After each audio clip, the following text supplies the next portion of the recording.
Podcasts on UNCTV.org are made possible through the financial contributions of viewers like you, who invite you to join them in supporting UNC-TV. Author Anna Jean Mayhew's debut novel, set in the 1950s, tells the story of a teenage girl who develops a close relationship with the family's black maid. During a trip from North Carolina to Florida, the harsh realities of racism and the difficulties of being a member of a dysfunctional family are brought to the forefront of this coming-of-age tale. Ms. Mayhew recently sat down with North Carolina BOOKWATCH host D.G. Martin to talk about The Dry Grass of August. There are other authors writing about the South during this time where this, what seems today to be an unusual relationship, where with an African-American domestic servant sort of taking charge of a family, but then being totally off balance because of the dominating position that whites had over blacks at that time. The Help, of course, the best-selling Help has gotten mixed reactions from African Americans who've read it, saying, how can a white woman write about blacks? I know. And so how did you have the courage to do this? I felt drawn to do it. I remember reading Lewis Norden's Wolf Whistle, and he said it took him many, many, many years to deal with what happened to him in 1955. He was living in Money, Mississippi when Emmett Till was murdered. And he had a brush with some kids who were sort of in favor of the fact that this boy was killed.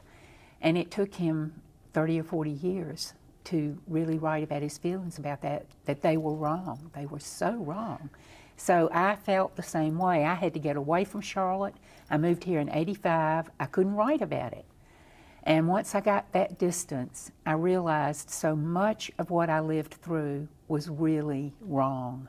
So I wanted to write about it. And I think a white is entitled to write about it. Well, so you're, I mean, in part, I mean, this, I don't want to imply at all that this is all there is to your story, but part of it at least is driven by guilt feelings about the way white people treated and the way your family treated the domestic person who worked in your house. Yes.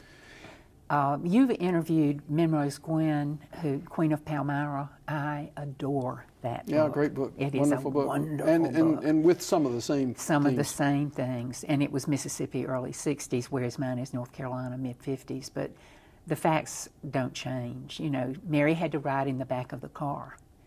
And the family would stop on this trip that they took Mary on. They stopped for the night. There's no place for her to stay. She can't go into a restaurant with the family and eat. These things seem ancient, but they're my lifetime. On the other side of this worry that we have and guilt feelings for many Southerners who grew up in this in these situations is balanced by this sort of enormous affection that the children who were raised by African-American domestics have. It's a love that is even more powerful than love for their mother and daddy in some respects. Yes. There's one woman who worked for my parents, and we were both pregnant. This was in the early 60s. I was pregnant with my second child, and she was pregnant with her third or fourth child.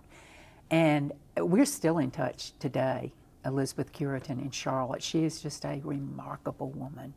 And she, in a way, saved my mother's life emotionally. Mother went through a very bad depression, and Elizabeth helped her through it. I mean, that's the thing that I think is not clearly understood outside the South. Well, I would love to, I'm wrapped up, as you are, with the kinds of reaction that we should have today to the sins of ourselves and our parents and grandparents. We're probably not going to get there, but I want to turn Mary Luther back into a character in your book and to ask you what role did she play? What is the role that she plays in your book? In the book? Yeah. She's the surrogate parent, certainly, and she is a representative of her society, of that time. She is kindness and intelligence and reason for Juby in a world that's often unreasonable.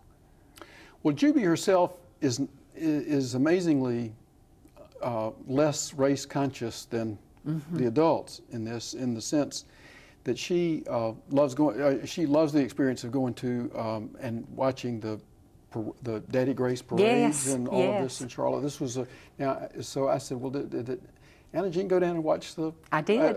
Tell us about both. Tell us about Juby's and your experience. Yes. In Charlotte in 1950s. Yeah. When the Daddy Grace parades were available to whites and blacks because the black neighborhoods were right in the middle of town. McDowell Street, which is now just a major thoroughfare for business in Charlotte, was the black neighborhoods of Brooklyn and 1st and 2nd Ward and Biddleville. And the parade would come right down McDowell Street, and it passed the ice house that I talk about in the book.